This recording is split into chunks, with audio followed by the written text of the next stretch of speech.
Hello student, सारणिक अर्थात determinants का एक और क्लास अपन लेते हैं। पिछली क्लास में अपन ने समीकरण हल करे थे सारणिक की सहायता से, ठीक है ना। अज्ञात राशि का मान निकाला था। इसमें अब ये आ गया सारणिक की सहायता से त्रिभुज का क्षेत्रफल ज्ञात कीजिए। जिन्होंने नई क्लास ज्वाइन करी है वो यदि ऑनलाइन पढ़ रहे हैं तो चैनल को बेल आइकॉन के साथ कर लें सब्सक्राइब। ऑफलाइन वाले कॉपी में देख लें तो ये त्रिभुज के निर्देशांक दिए हैं। अपन को इसकी सहायता से, सारणिक की सहायता से त्रिभुज का क्षेत्रफल ज्ञात करना है। ध्यान देना, बहुत सरल क्वेश्चन है।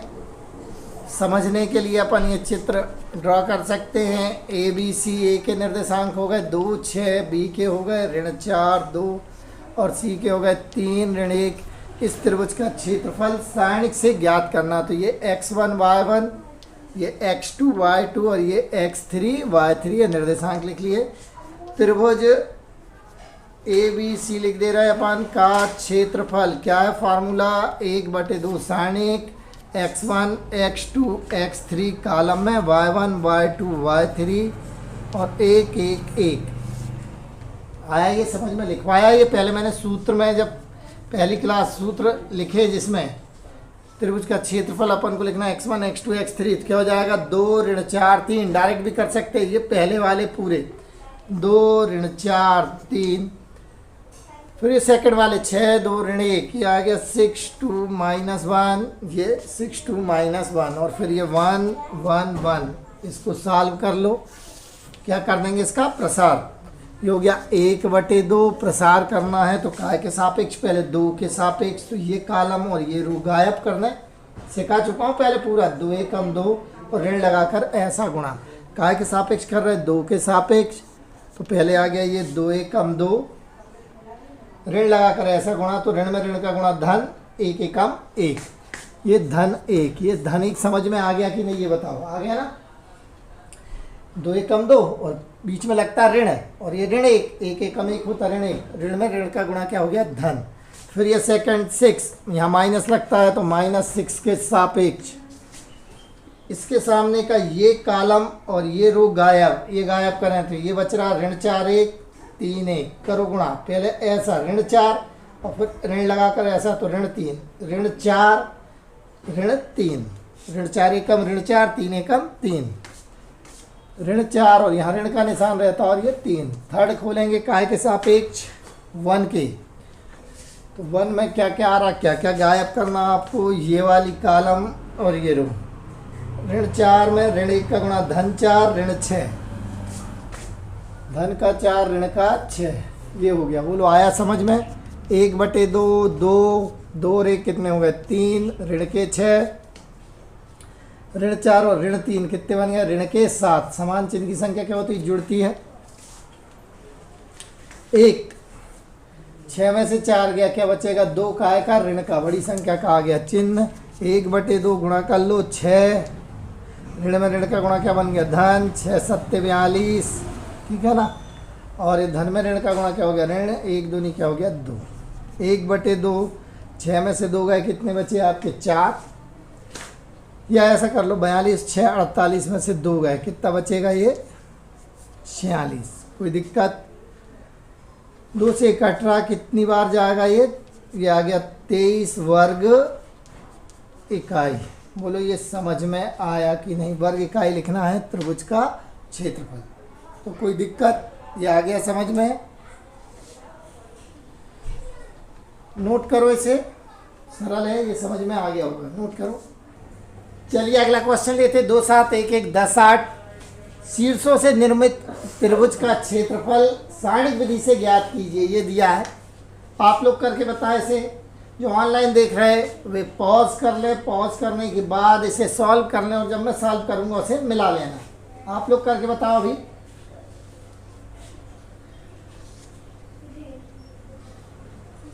चलिए अब मैं हल बताता हूँ। किस किस ने सही किया मिलाना, ये बना लेते हैं। ड्रॉ कर लो ये 2 7 1 1 और 10 8। ज़रूरी नहीं है, नहीं करोगे तो भी चलेगा। त्रिभुज ए बी सी का क्षेत्रफल डायरेक्ट भी कर सकते हैं, पर ये बनाने की ज़रूरत नहीं है। 1/2 फार्मूला क्या है, x1 x2 x3 y1 y2 y3 और 1 1 1। ये हो जाएगा 1/2 2 1 10। शुरू वाले पूरे लिख दो, ठीक है ना। 2 1 10 और यहाँ हो गया आपका 7 1 8 और 1 1 1। चलिए प्रसार कर दीजिए। 1/2 काय के सापेक्ष 2 के सापेक्ष क्या बना, ये गायब, ये 1 ऋण 8। सेकंड वाला काय के सापेक्ष ऋण 7 के, ऐसे किया ना, कोई दिक्कत। अब ये तो अच्छे से बनने लगना चाहिए। ये गायब, ये 1 ऋण 10, देखो ये 1 ऋण 10। थर्ड वाला काय के 1 के सापेक्ष ये गायब और ये गायब, ये 8 ऋण 10। ये समझ में आ गया होगा। इस बार थोड़ा फास्ट बता दिया क्योंकि बहुत बार अपन कर चुके हैं। ये तो बनने लगा होगा ना, बनने लगा ना। चलो ठीक। 1/2 2 1 में से 8 गया तो ऋण का क्या बचेगा, 7। बड़ी संख्या का चिन्ह जाएगा नहीं। 1 में से 10 गया ऋण का 9 और 8 में से 10 गया ऋण का 2। ये हो गए कितने, ऋण के 14। धन के ऋण में ऋण का गुणा धन, 9 7 कितने हो गए 63 और ये ऋण 2। आया ये समझ में। धन में ऋण का गुणा ऋण, 2 7 14, ऋण में ऋण का गुणा धन, 7 9 63 हो गए। धन में ऋण का गुणा ऋण, 1 दूनी क्या हो गया 2। 14 और 2 ऋण के 16। 63 में से 16 घटा दो, कितने बचे 47, है ना। 63 में 16 गए, कितने बचे 47। आ गया 47/2 वर्ग इकाई। ये त्रिभुज एबीसी का क्षेत्रफल आ गया। किस किस का सही है, सही था, चलो ठीक, ओके। नोट कर लो जिनने नहीं कर पाए थे। चलिए अगला क्वेश्चन लेते हैं। सिद्ध करना, ये दिए बिंदु क्या है, संरेख। संरेख सिद्ध करने के बहुत से तरीके। एक होता है 2 बिंदुओं के बीच की दूरी से। इन दोनों के बीच की दूरी निकाल लो, इन दोनों की निकाल, इसको ए बोलो तो ए बी के बीच की दूरी BC की और फिर AC की। 2 दूरियों का योग तीसरी के बराबर आ जाएगा तो संरेख है। जो आगे करेंगे अपन, दूरी वाला चैप्टर आएगा जब। दिक् अनुपात से भी निकाल सकते हैं, जो सबसे सरल ट्रिक होती है, और सदिश से भी ज्ञात कर सकते हैं, वो आगे आएंगे। दिक् अनुपात से ऐसे निकालते जैसे कि इसको ये बोल दें, इसको B और इसको C। तो AB के दिक् अनुपात, AB के दिक् अनुपात, ये ट्रिक आगे आएंगे ये वाले सवाल, ठीक है ना। यहाँ बता दे रहा हूँ मैं थोड़ा। तो ये x2 - x1 y2 - y1 ये हो जाएगा। तो 0 -6 और दूसरा आएगा ऋण का 9 और ऋण का 9। तो ये हो जाएगा क्या, प्लस का 6 और ये 9, कितने होगा ऋण 18। काय से भाग जा रहा है आपका, 6 से भाग जा रहा है, 1 ऋण 3। ये कोष्टक में नहीं लिखना, घटेंगे ये, x2 - x1 और y2 - y1। और BC के दोनों सेम आना चाहिए। BC के दिक् अनुपात, ये मैं बता दे रहा हूँ, आगे आएंगे ये। ऋण 2 और ऋण 0, ये x2 - x1 और y2 - y1, ऋण 3 ऋण के 9, ऋण 9। तो ऋण 2 और ये हो गया ऋण 3 धन 9 ऋण 2, ये हो गया 9 में से 3 गया, कितना बचा 6। काय से भाग जा रहा, ऋण 2 से भाग, तो 1 ऋण 3।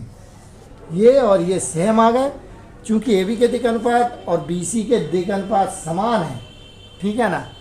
तो ये क्या होते हैं, समांतर होती रेखाएं, समांतर शर्त है। लेकिन B पॉइंट कॉमन है तो समांतर नहीं कहते, उनको क्या कह देते, संरेख है।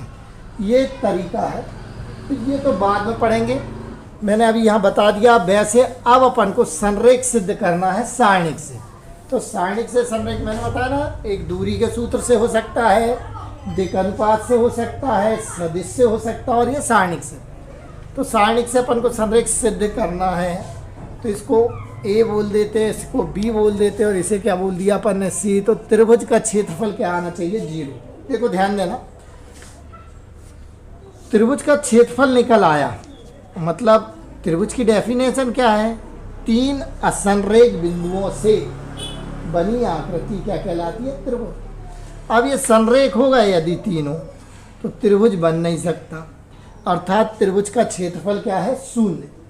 तो त्रिभुज का क्षेत्रफल यदि शून्य आ जाए तो वह बिंदु क्या होते हैं? संरेख होते हैं। त्रिभुज नहीं बन रहा है, तीन असंरेख होना चाहिए बिंदु, ये संरेख होगा। तो देखो हल डायरेक्ट निकाल रहे अपन। त्रिभुज ABC का क्षेत्रफल 1/2 x1 x2 x3 y1 y2 y3 1 1 1 आया ये समझ में? 1/2 रख दो भैया, ऋण का 6 0 और ऋण 2 9 ऋण 9 और क्या रहा? ऋण का 3 9 ऋण 9 ऋण 3 1 1 1। यदि त्रिभुज का क्षेत्रफल 0 आ जाए तो इसका अर्थ होता है बिंदु क्या है? संरेख है। तो मैंने जो ट्रिक बताया किसी भी उससे कर सकते हैं। प्रसार कर दो, ऋण 6 के सापेक्ष ये गायब, समझ में आ गया होगा। ऋण का 9 यहाँ ऋण का निशान और ये ऋण का 3 3 एकम 3 तो ये धन का 3। सेकंड ऋण रहता है ये 9 के सापेक्ष, ये गायब और ये गायब करो तो 0 एकम 0 ऋण 2 तो ये हो गया धन 2।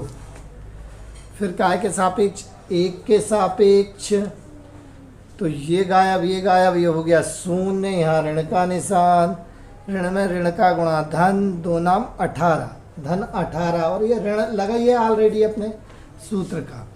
हल करो 1/2 ऋण 6 ऋण 9 में से 3 गए, ये ऋण का 6 ऋण 9 0 धन 2 तो ये 2 आ गया धन 1 0 ऋण 18 ये ऋण के 18 1/2 ऋण में ऋण का गुणा धन 36 ऋण के 18 और ये ऋण के 18 आया ये समझ में? एक का ऋण 18 में गुणा ऋण 18 आ रहा नहीं समझ में? कोई दिक्कत तो नहीं। ये हो जाएगा आपका 1/2 36 ऋण 36। देखो 18 और 18 कितने हो गए? 36 ऋण के घट गए, क्या बन गया ये? 0/2 मतलब 0। क्योंकि त्रिभुज का क्षेत्रफल शून्य है अतः ये बिंदु क्या है? संरेख है। आखिरी में लिखना है, लिख लोगे ना? और आंसर, क्योंकि त्रिभुज ABC का क्षेत्रफल शून्य है अतः बिंदु ऋण 6 9 0 ऋण 9 ऋण 2 3 संरेख हैं, यहाँ लिखना है और आंसर लिख लेना आप, ठीक है? नोट कर लो। चलिए अगला क्वेश्चन ये दिया है, ये बिंदु संरेख दिए हैं, ये सिद्ध करना। संरेख दिए इसका अर्थ क्या हो गया? त्रिभुज का क्षेत्रफल क्या हो गया? शून्य, ठीक है ना? अभी हमको संरेख सिद्ध करना था, मतलब त्रिभुज का क्षेत्रफल हमें शून्य लाना थी। इस समय ऑलरेडी ये संरेख दे दिए हैं, अर्थात त्रिभुज का क्षेत्रफल हम क्या लेके चलेंगे? शून्य। ये प्रूव होगा, ठीक है ना? तो हल त्रिभुज ABC का क्षेत्रफल क्या होगा? 1/2 x1 x2 x3 1 y1 y2 y3 और 1 1 1, ठीक है? बराबर क्या लिखेंगे? 0, क्योंकि बिंदु क्या है? संरेख। बोलो आ गया कि नहीं ये समझ में? बिंदु क्या है? संरेख। रख दो अब हल इसका। 1/2 वैल्यू रख दो A0P 0BQ और ये 1 1 1 बराबर क्या करेंगे? 0। यहाँ लिख सकते हैं x1 y1, ये ऐसा, ये x1 की वैल्यू y1 की अगर दिक्कत जाएगी, x2 की, ये y2 की, x3 की और ये y3, दिक्कत नहीं जाएगी वैल्यू रखने में, गड़बड़ नहीं होना चाहिए। इसको इस तरफ पहुंचा दो तो ये 0 में चला गया, 2 × 0 0 हो गया बटे की संख्या, क्या बचा? केवल ये। तो इसका प्रसार कर दो, A के सापेक्ष ये गायब, क्या आ गया? B - Q आया ये समझ में? A के सापेक्ष अपन कर रहे हैं तो क्या आ गया? ये A के सापेक्ष B - Q। फिर 0 के सापेक्ष करने की ज़रूरत ही नहीं, वो 0 ही हो जाएगा, ठीक है ना? 0 - P आएगा वो 0। 1 के सापेक्ष 0 माइनस पी वी बराबर क्या आ गया 0। प्रसार समझ में आया। पहले a के सापेक्ष b माइनस क्यू, 0 के सापेक्ष करने की जरूरत नहीं, और ये 1 के सापेक्ष 0 का q में गुणा तो 0 पी वी, ये p का b में गुणा। कोई दिक्कत हो तो बताओ जल्दी, ठीक है। अब देखो A B minus A Q, ये अंदर गुणा कर दिए तो 0 हो गया, प्लस 1 का गुणा करेंगे तो 0 माइनस क्या बचेगा ये पी बी बराबर क्या हो गया 0। कोई दिक्कत, उस तरफ पहुंचा दो ये माइनस वालों को, तो क्या बनेगा ए बी बराबर ए क्यू प्लस पी बी। ये आया, ये इस तरफ गया, ये प्लस का हो गया, ये इस तरफ गया, ये भी प्लस, इधर ए भी बचा। लाना क्या पी बटे ए धन क्यू बटे बी बराबर में 1 लाना, तो इसका पक्षांतर करो। कौन सा पक्षांतर, गुणा की संख्या बटे में, तो इधर क्या बचेगा 1, ध्यान रखना। ये बचा 1, ए क्यू बटे में हो गया ए बी धन पी वी बटे में क्या आ गया ए बी। ये पक्षांतर समझ में आया कि नहीं। ये संख्या को अपन उधर ले जाते, अगर माइनस ए भी लिखते तो बराबर 0 बचता, अगर बटे में ले गए तो बराबर में क्या बचेगा 1, वही किया, इसको बटे में लेगा। ए से ए का अनिल कपूर, बी से बी का क्या आ गया पी बटे ए क्यू बटे बी बराबर 1। जमा के लिख दो इसको, पी बटे ए धन क्यू बटे बी बराबर में क्या बचा 1, ऐसा करके लिख दिया, ठीक है ना। ये हो गया प्रूव्ड, यही सिद्ध करना था। समझ में आया, ये नोट करो इसे, ठीक है। चलिए अगला क्वेश्चन, ये दिया शीर्ष दिए हैं, इनसे निर्मित त्रिभुज का क्षेत्रफल 4 वर्ग इकाई है, तो k का मान ज्ञात करना। अभी क्या था, संरेख तो बराबर में 0 था, इसमें 4 वर्ग इकाई क्षेत्रफल दिया, k का मान ज्ञात करना। हल देखो, त्रिभुज ए बी सी का क्षेत्रफल 1/2, सूत्र लिख लो, x1 x2 x3 y1 y2 y3 1 1 1 बराबर कितना दिया है 4। अब ये वर्ग इकाई है तो धन ऋण में लिखते हैं, वैसे क्षेत्रफल धन में ही होता है, लेकिन इसको वर्ग इकाई धन और ऋण कर दो तो इस तरफ पहुंचा देते और वैल्यू रख देते हैं अपन x1 x2 x3 की। क्षेत्रफल 4 दिया इसलिए रख दिया पहले x1 x2 x3, क्या हो गया k 4 और 0, y1 मतलब 0, y2 मतलब 0 और y3 मतलब कितना हो गया 2, ठीक है। y1 y2 y3 यहाँ लिख लेना, x1 x2 y1 x1 y1 x2 y2 x3 y3 1 1 1 बराबर ये 2 पहुँचा इस तरफ, तो कितना हो गया धन ऋण 8। प्रसार कर दो, k की वैल्यू फाइंड करना, k के सापेक्ष ये गायब 0 ऋण 2 आया, ये समझ में 0 के सापेक्ष करने की ज़रूरत नहीं। फिर काय के सापेक्ष 1 के सापेक्ष ये गायब 8 ऋण 0 बराबर धन ऋण 8। ये हो गया -2 के प्लस का क्या बन गया 8 बराबर क्या बन गया ये धन ऋण 8। एक बार धन 8 से एक बार ऋण 8 से आंसर निकाल दो, ये के मान निकले आए। धन चिन्ह लेने पर क्या बन रहा है देखो जरा,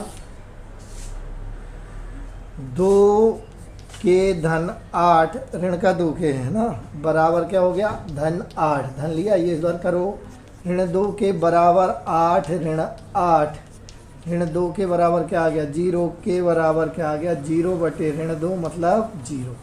ये आया समझ में, डायरेक्ट कर दिया मैंने। उस तरफ गया ऋण 8 हो गया, धन चिन्ह लिया, ये धन का 8 और ये उस तरफ चला गया तो ऋण 8, 8 में से 8 गए क्या बचा आपका 0, ऋण 2 के बराबर 0। ये 2 का पक्षांतर किया तो कहाँ में जाएगा ये बटे में, 0 में ऋण 2 का भाग तो 0। एक बार कौन से चिन्ह से, ऋण चिन्ह से क्या हो जाएगा देखो ऋण, इसके पास है 2 चिन्ह तो इसके ही चिन्ह बदलाएंगे, एक बार धन और एक बार ऋण। तो ये हो गया आपका ऋण 2 के धन 8 बराबर ऋण के 8, उस तरफ कर दो ऋण 2 के ऋण 8 और ऋण 8, ये ऋण 2 के कितने हो गए ऋण के 16। अब पक्षांतर करो के बराबर ऋण 16 बटे ऋण 2, कितनी बार कटेगा 8 बार, ये ऋण से ऋण कैंसिल, 2 8 क्या हो गया 16, के बराबर क्या आ गया 8। तो ये आंसर होगा के बराबर 0 और के बराबर 8। नोट कर लो इसको, ये समझ में आ गया होगा, बहुत सरल था। तो आज के लिए इतना ही। जो ऑनलाइन कर रहे हैं वो चैनल को बेल आइकॉन के साथ सब्सक्राइब कर लें। पीसीएम ज्ञान फेसबुक पेज भी आप देख सकते हैं, और चैनल को बेल आइकॉन के साथ सब्सक्राइब करने के साथ ही वीडियो को शेयर कर दें ताकि आपके साथी भी पढ़ सकें। अगली क्लास में और कुछ क्वेश्चन मिलेंगे अब अगली क्लास में। जय हिंद।